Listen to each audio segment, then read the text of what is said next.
We are live. Wahoo! Welcome.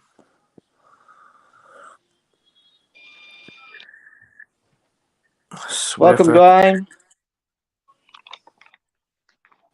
See if there's anyone that whether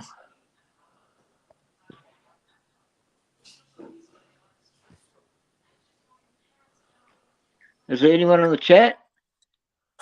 just gonna check now.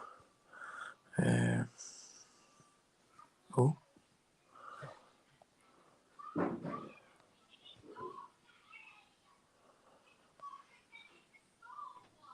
No one's watching at present.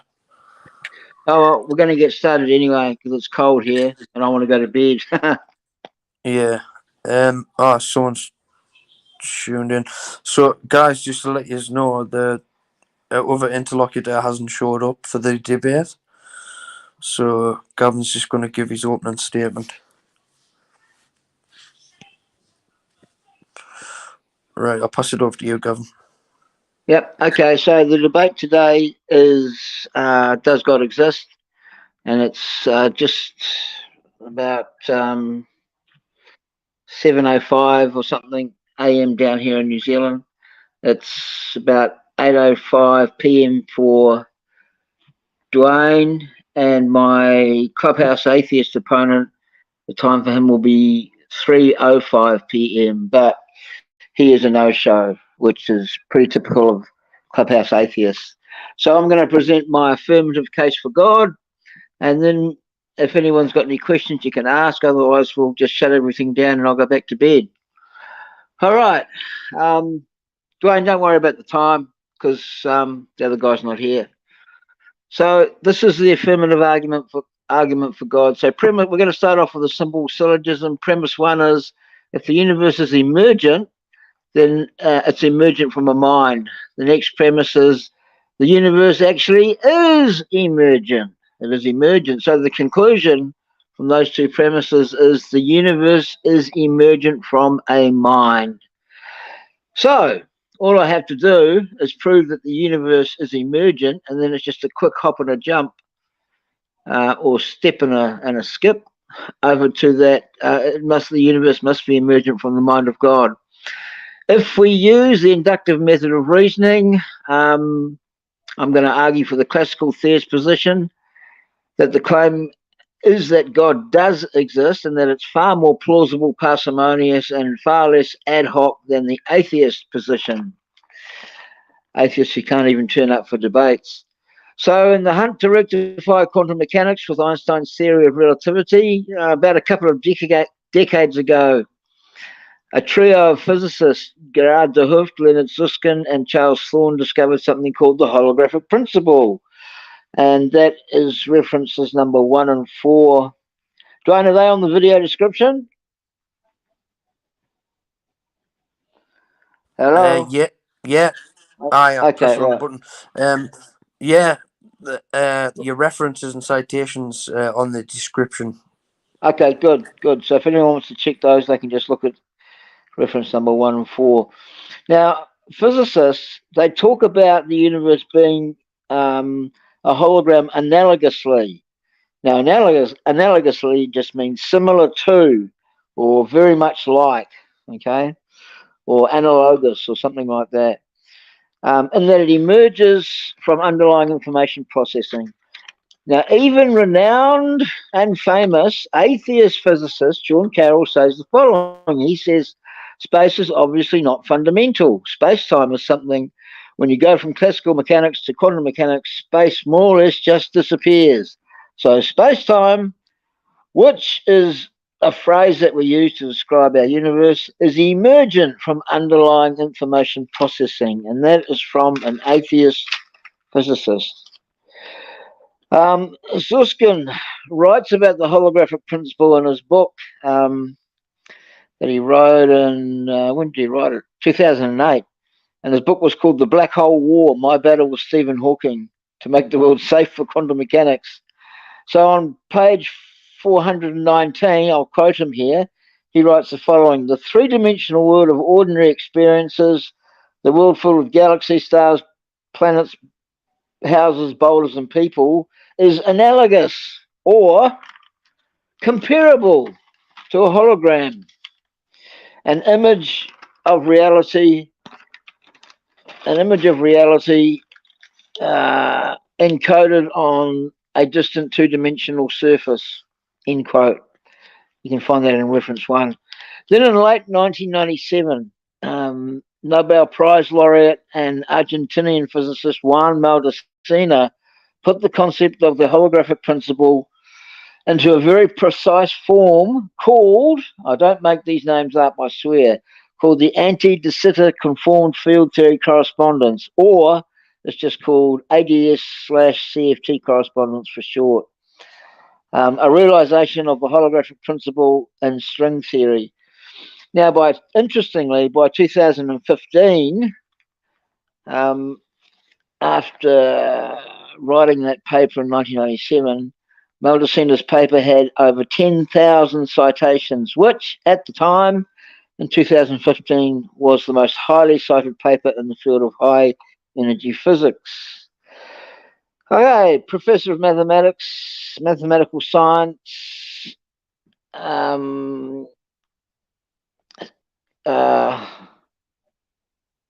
Kostas Skendaris explains it this way, and he writes, quote, imagine that everything that we see, feel, smell, or hear in 3 dimensions and our perception of time, in fact, emanates from a flat 2-dimensional field.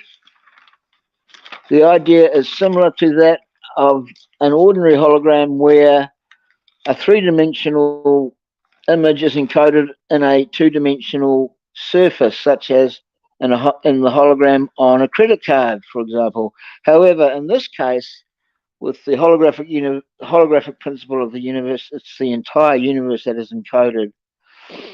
Now, maybe a good way to imagine this is that all buildings, whether they're garages or high-rise apartment blocks, whatever they are, they always start out with flat 2D blueprints.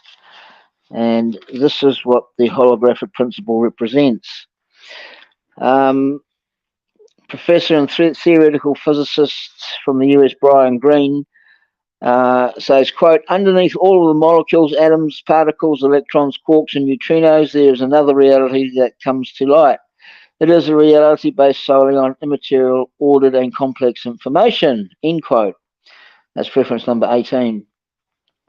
Dutch physicist Herman Verlinde says, quote, in the future, the development will be that we start with information, so information will be our starting point, and space-time is not something we start with. We forget about what space is, and somehow the information, by thinking about how much information is and what information is doing, the space-time, which is another phrase for the universe, will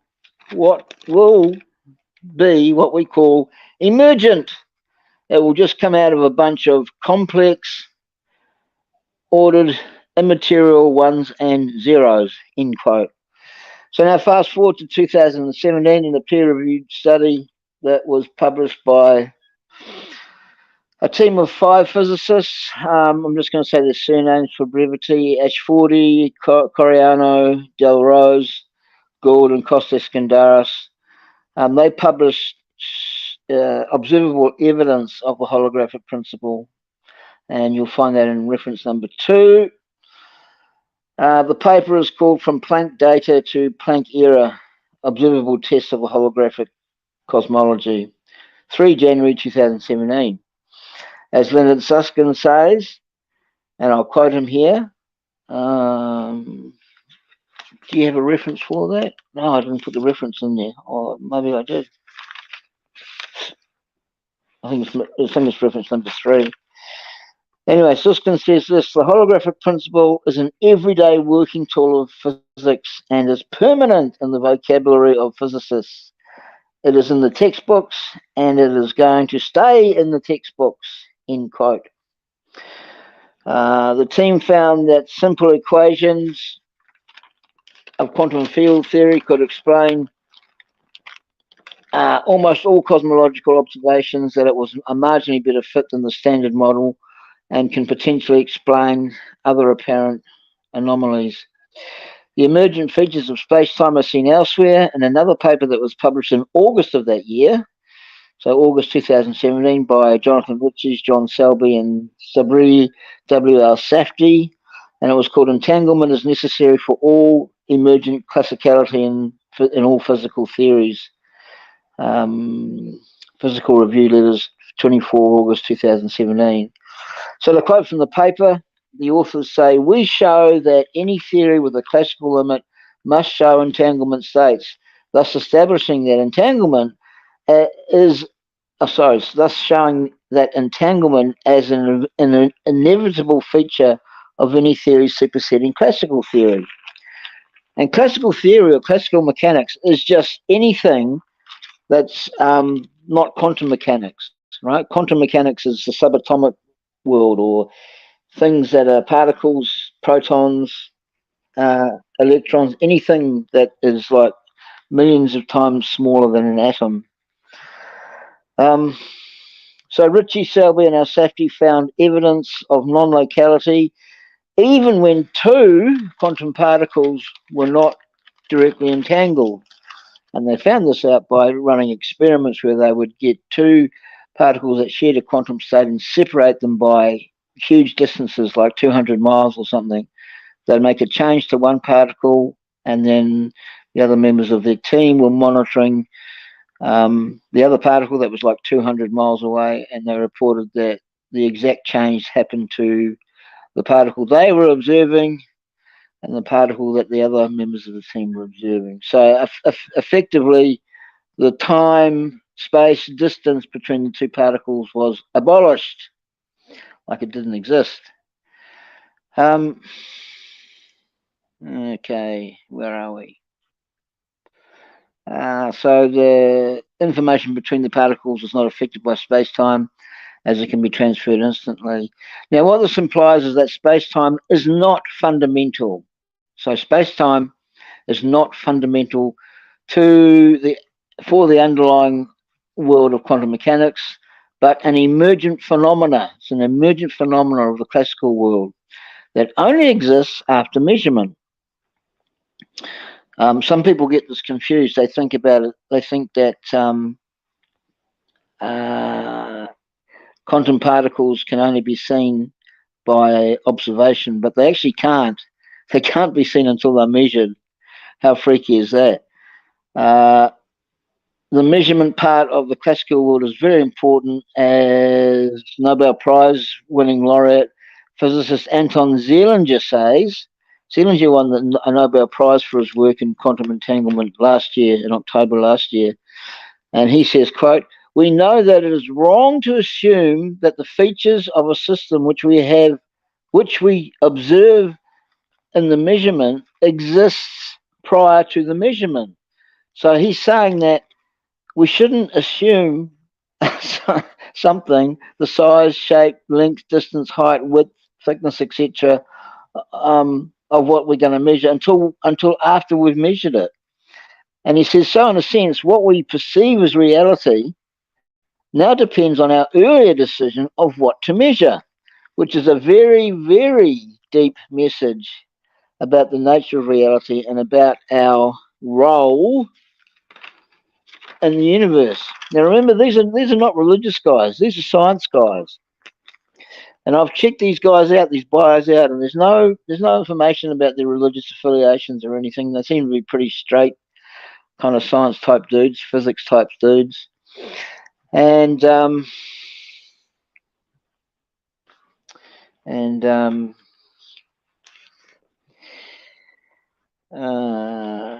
Zeilinger finishes off by saying, "We are not just passive observers in this universe.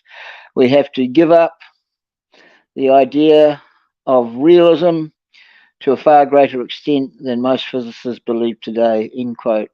And that's reference number 13 on your list.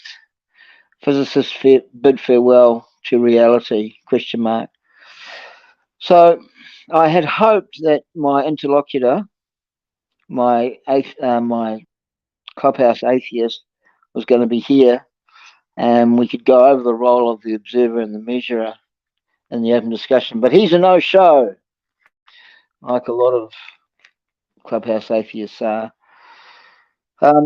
So the most up-to-date evidence I've presented thus far suggests that all of what we experience, space, time, and matter, all seem to be emergent constructs of the classical world, not fundamental aspects of reality. But now the question becomes, obviously, what does space-time, what does the universe emerge from? And how does this all relate to God, to God's existence? Essentially, the classical world, anything that is material and bigger than the size of the quantum realm, emerges from the underlying information or the universal wave function of the quantum realm. However, interestingly enough, these same underlying features have been seen in parallel aspects of the mind, the human mind, or mental thought processes. Back in May 2008, this will be reference number 9 on your list. Back in May 2008, physicist, where's he from? He's from Holland, I think. Dutch physicist Diederik Ertz, AERTS, published a paper noting that our cognitive processes can be readily modeled using the mathematical formalism of quantum mechanics.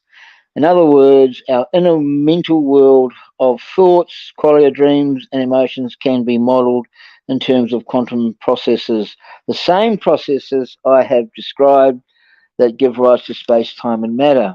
So space, time, and matter are emergent from the quantum wave function within Hilbert space, which is a spaceless, non-physical reality and our inner world of consciousness. And mind can be modeled by quantum processes through the study of quantum cognition. So this would suggest that the evidence implies that what space-time emerges from would be virtually indistinguishable or extremely similar or comparable to the same properties of a mind. Whose mind? So if what the universe emerges from resembles a mind, then it's far more plausible and parsimonious and far less ad hoc to posit that it is a mind, because it most likely is a mind. Additionally, now this is important, this is not just a theoretical concept or a hypothetical, because psychologists have been applying quantum cognition to their field and finding it just as successful, if not more, than the traditional cognitive models. And quantum cognition has provided principal answers to many of the challenges associated with mental unwellness. And you can see that in a paper reference number 10. So finally, when we look at the work of astrophysicist Franco Fasa and the neurosurgeon Alberto Felitti, they published a paper in November 2020 on the similarities of the neural networks of the brain and the structural integrity of galaxies in the universe. Now, what the paper showed, it's a pretty dense paper. If you're going to read it, you need to have lots of patience. They showed that the properties of neural networks within the human cortex are very similar in structure to the cosmic web of galaxies. Now, this is something that we would entirely expect. We would entirely expect this if the universe is emergent from a mind, and the theist worldview, right? The theistic worldview that God does exist, and therefore God is true, goes through.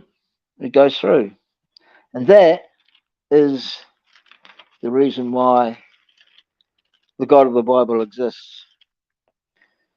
And I'll yield there. You there, John? Yep.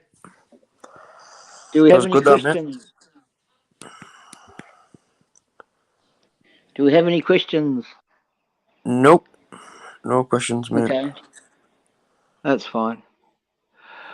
All right, well, I'm going to go back to bed. seeing as I got up Yeah, at 5 a.m.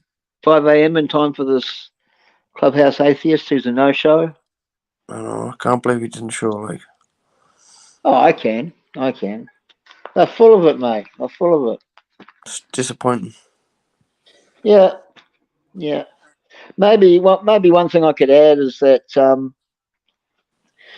uh, for decades, a lot of astronomers, astrophysicists, scientists, physicists, they tended to believe that the universe had always existed. It was like eternal. But this was turned on its head way back in 2003 with the Board-Guth-Vilenkin theorem. And what Alan Board, Arvin Guth, Arvin Board, Alan Guth, and Alexander Vilenkin did was that they discovered that they could prove via the cosmic microwave background data that the universe has been expanding, and continues to expand throughout its history. This is where we get redshift from. The further something is away from a telescope and the faster it's moving, the redder it is. Amazing, eh? Yeah, it turns red. So let's see. What do they say? This is a bit sciencey, but it's a good way that they describe it. What they say is that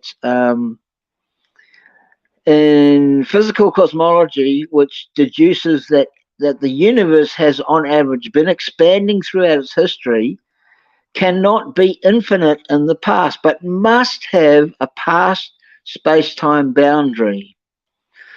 The theorem does not assume any specific mass content of the universe and does not require gravity to be described by Einstein's field equations. Now, what that science speak means in layman's terms is that if we were to rewind the clock backwards, the clock wouldn't go backwards infinitely in time because the universe had a beginning. It had a beginning point where it started to expand.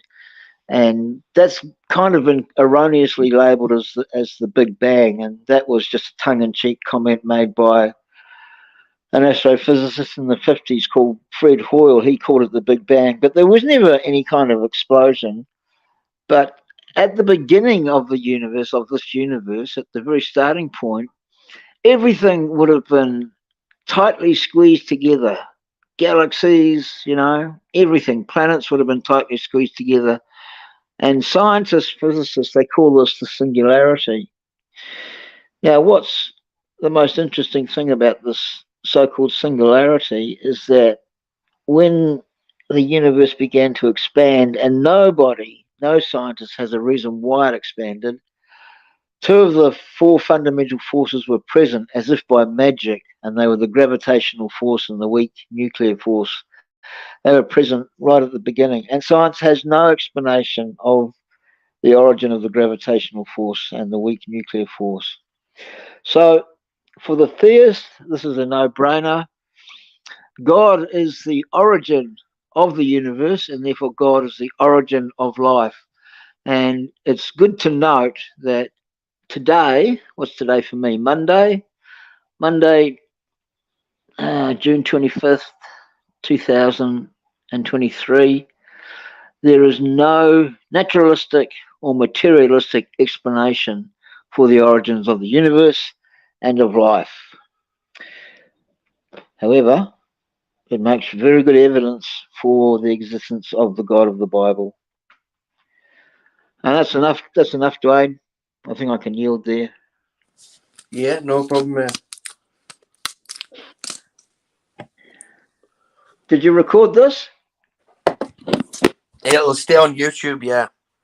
Okay, cool. All right, buddy. It's freezing down here. I want to get warm. Get yourself wrapped up.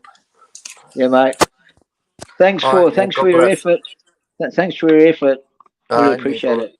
No problem, mate. Okay, man. God bless. See you after, Paul. Bye-bye. See you.